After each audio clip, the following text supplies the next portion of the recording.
Manikganj passport অফিসে কোনো গ্রাহক পাসপোর্টের জন্য ফর্ম পূরণ করে জমা দিলে অজুহাতে বাতিল করে দেন কর্মকর্তারা। পরে দালালের মাধ্যমে অতিরিক্ত টাকা দিয়ে ফর্ম জমা দিলে সহজেই হয়ে যায় পাসপোর্ট, এমন অভিযোগ সেবা প্রত্যাশীদের।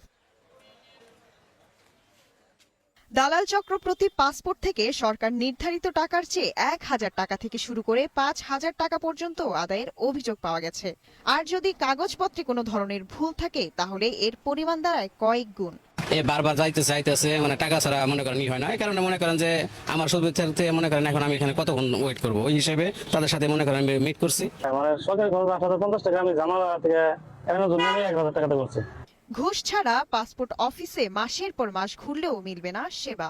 দালাল চক্র ও অসাধু কর্মকর্তাদের সিন্ডিকেটে অতিষ্ঠ পাসপোর্ট প্রত্যাশীরা।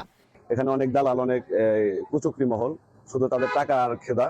তারা ওই সাধারণ পাবলিক যে পাসপোর্ট করতে আসছে এদিকে তাদের নজরে নেই, তাদের শুধু টাকা দাও টাকা দাও।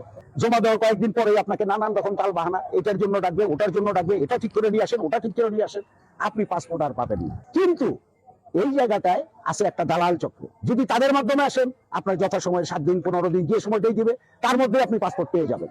ঘুষ নেয়ার বিষয়ে মানিকগঞ্জ পাসপোর্ট অফিসের সহকারী পরিচালক অরূপ রতন চাকিকে প্রশ্ন করা হলে তিনি ক্যামেরার সামনে কথা বলতে রাজি হননি। এছাড়া পাসপোর্ট অফিসের কোনো ছবি ও ফুটেজ নিতেও নিষেধ করেন তিনি।